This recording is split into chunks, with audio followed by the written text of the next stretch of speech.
AITA for exposing my parents after they stole my $60,000 college fund for my brother's wedding? I, a 21-year-old male, am a college student living at home with my parents, both in their 50s, and my older brother Dylan, who is 26. Since I started college 2 years ago, my parents have been charging me $500 a month to rent my own childhood bedroom. Plus, I pay all my college expenses, including tuition and textbooks.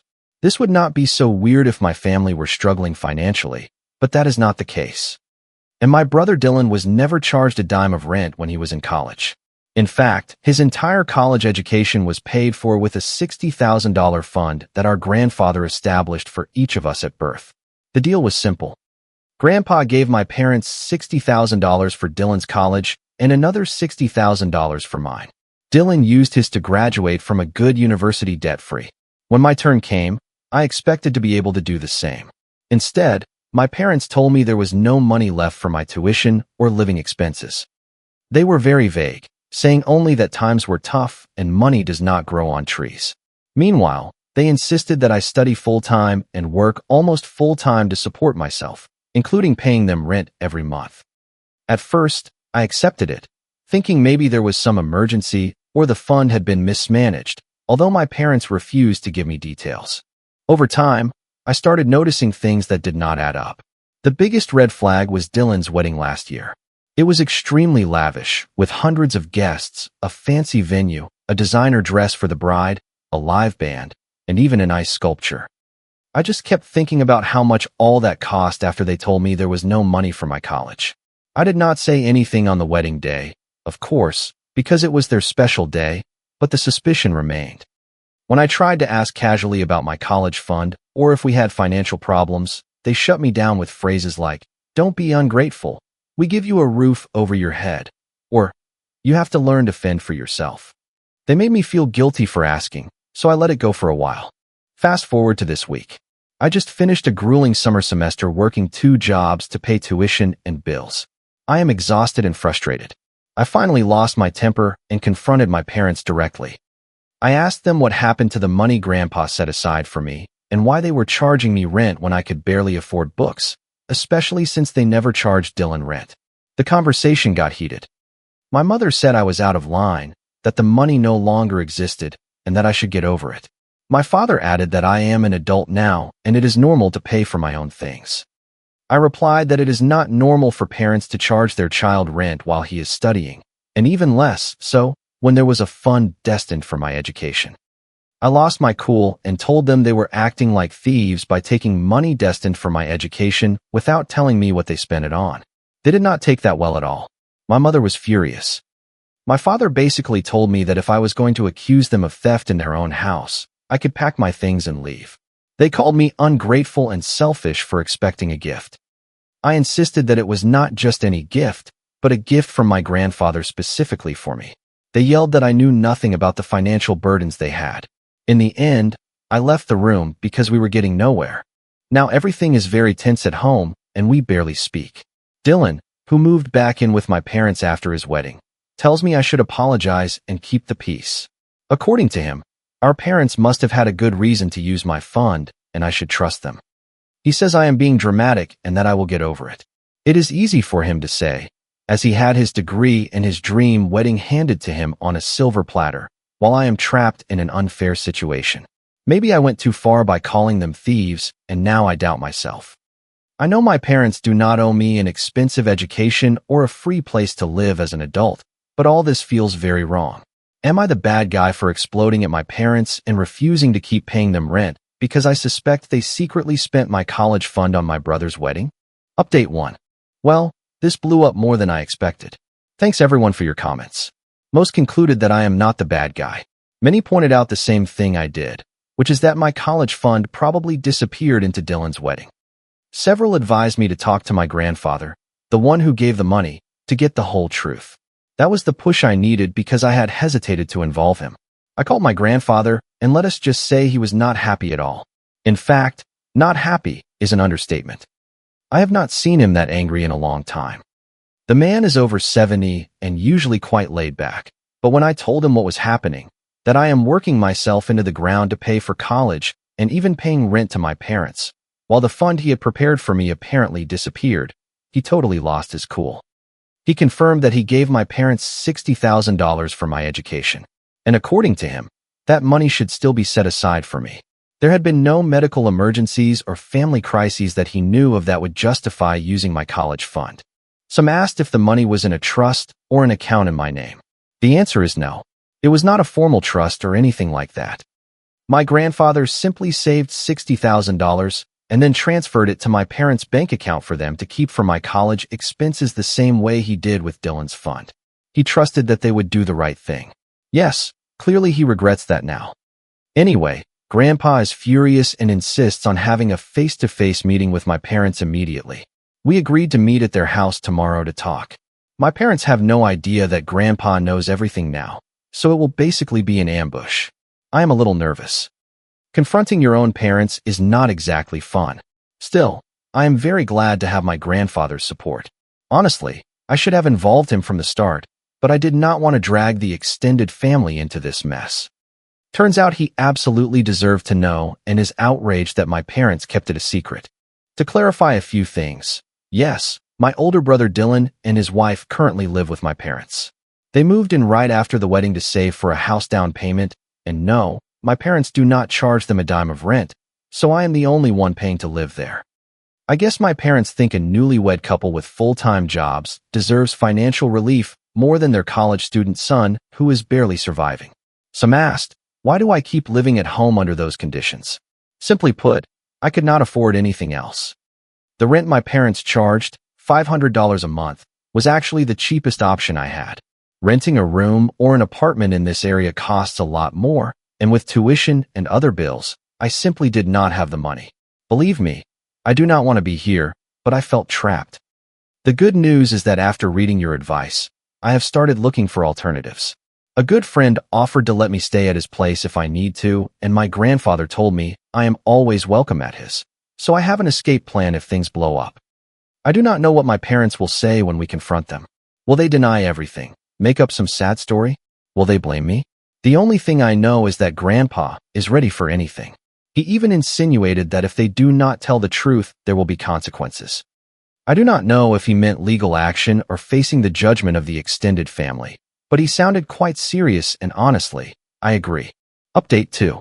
I am writing this from my grandfather's house because, well, I am no longer welcome at my parents' house after what happened.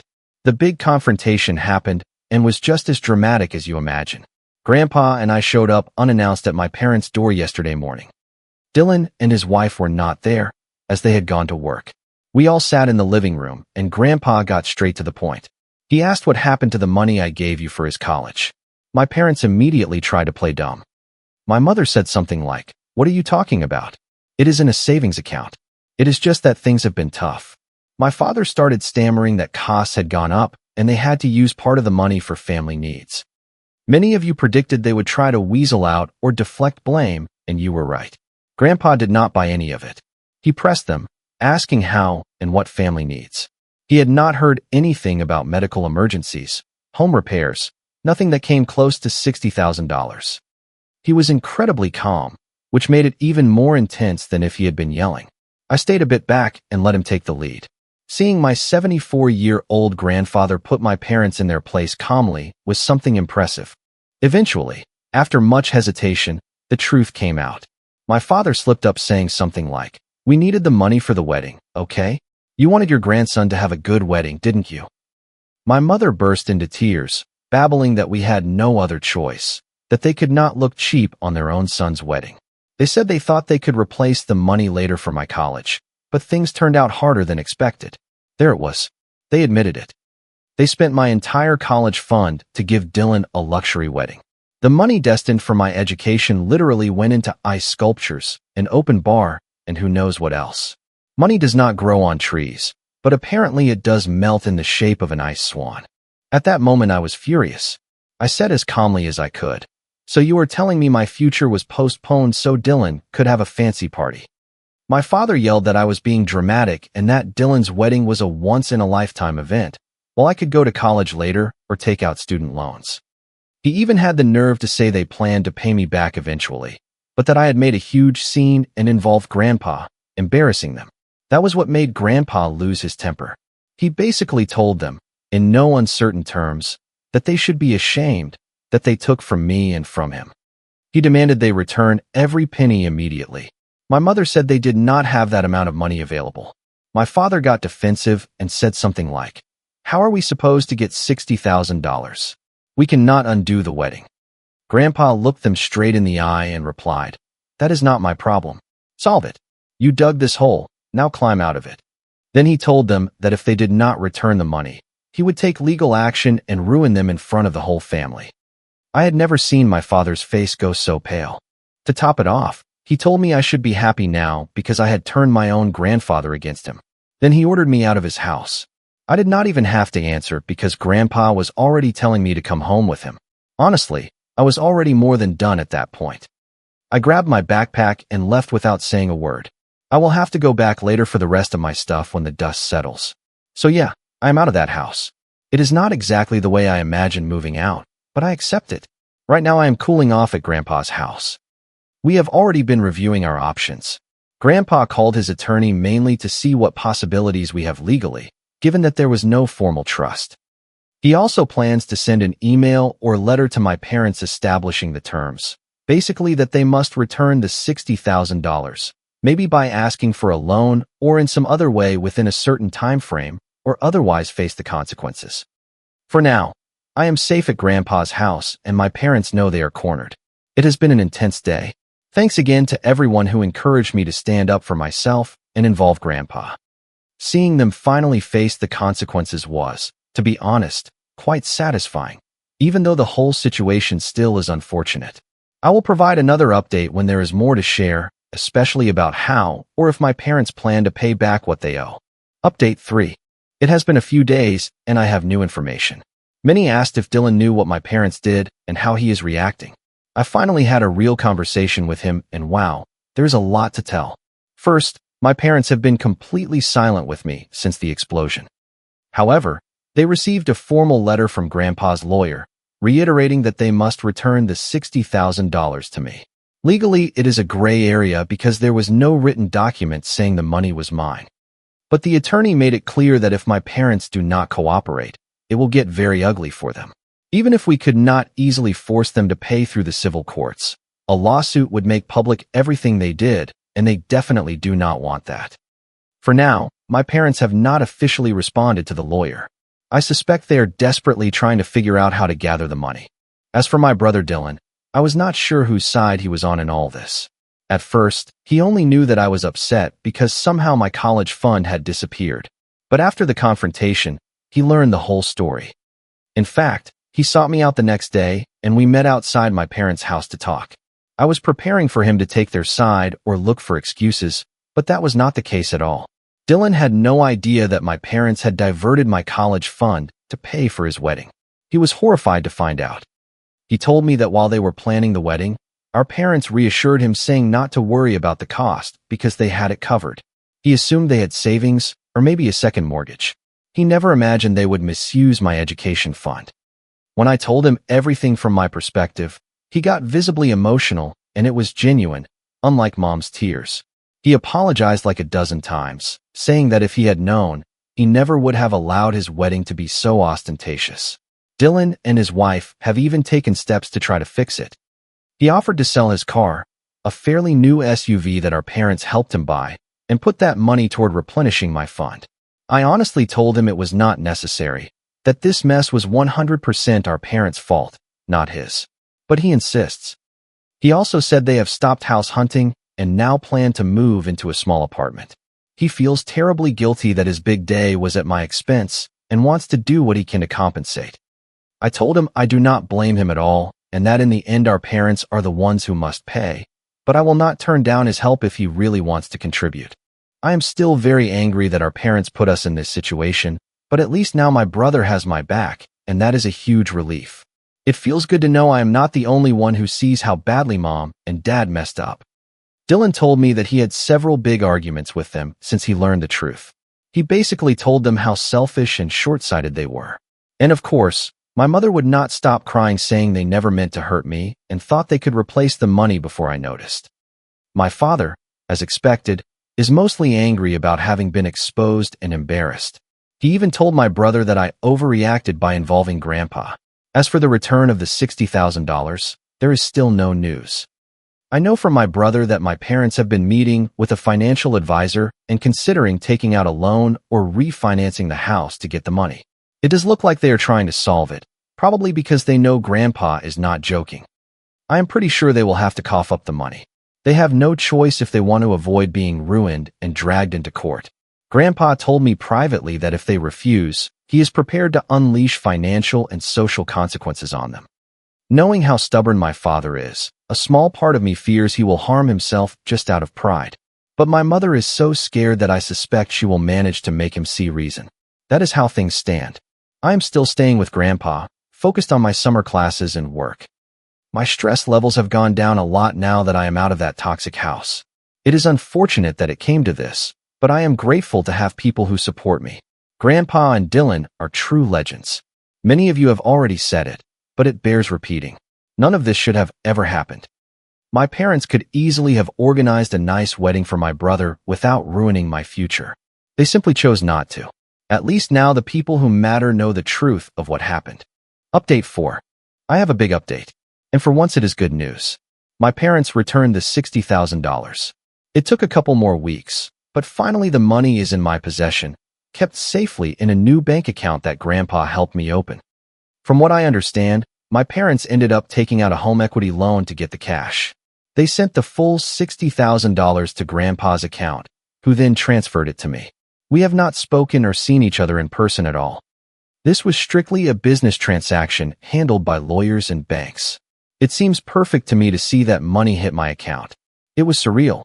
I was happy to finally have what was always destined for my education. At the same time, I was still angry that I had to fight my own parents so hard to get it. But hey, I am not going to look a gift horse in the mouth. I already used a portion of the funds to immediately pay off student loans and credit card debt I accumulated over the last 2 years. Let me tell you that sending those final payments was incredibly satisfying. Now I will be able to cover tuition for my senior year without having to work crazy hours, and there should even be some left over as a cushion for grad school or savings. In fact, I already gave my notice to leave one of my 2 part-time jobs.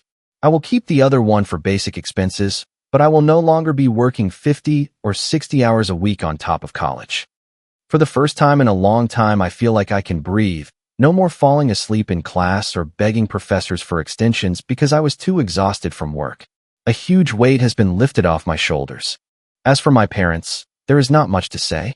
They paid, so Grandpa did not proceed with suing them or exposing them to the whole family. As far as I know, they are now carrying quite a heavy debt. We still have not spoken directly.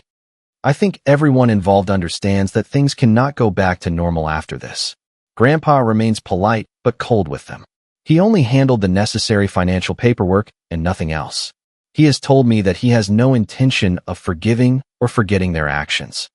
In fact, he told me that he quietly adjusted his inheritance plans, basically leaving my parents out of any future legacy. They do not know it, and I am not going to tell them, but it gives me some satisfaction to know that their actions will not be rewarded in the future. My brother is not talking much to my parents either. He mentioned to me that when the bank loan was approved and the $60,000 left their account, my mother had some sort of breakdown crying about how everything is ruined now. He says he simply walked away without a shred of sympathy. Dylan and I feel pretty much the same at this point. We love our parents in a basic sense, but we cannot believe what they did and neither of us is in a hurry to fix things. For my part, I am content with keeping my distance and having them do the same. I already have what I needed and thanks to that I will be able to finish my degree on time. My life moves on and I will not let them derail it again. I have 1 year left of studies and it is amazing how different my perspective is. I am doing well in classes now. It is hard not to, now that I am not exhausted all the time. I even have time to go out with friends and have a social life, which feels amazing. Comment. It is often said that trust takes years to build, but only seconds to break. Sometimes, setting firm boundaries is the healthiest choice you can make for yourself, even when it involves family. Standing up for your rights does not make you a bad person. It simply means you value your future. When you find yourself in a difficult situation, do not be afraid to reach out to the people who genuinely care about your well-being. True maturity shows in taking responsibility for mistakes rather than hiding behind excuses, guilt, or denial. While financial security is important, the peace of mind that comes from honesty is truly priceless. Healing begins when you stop waiting for an apology that may never come and start focusing on your own path. Remember that you have the power to choose who you allow into your inner circle and how they treat you. I hope this story reminds you that you deserve to be surrounded by respect and integrity. Always prioritize your mental health and never let anyone dim your potential. If you like the stories, don't forget to leave a comment and support the channel by subscribing. See you in the upcoming stories.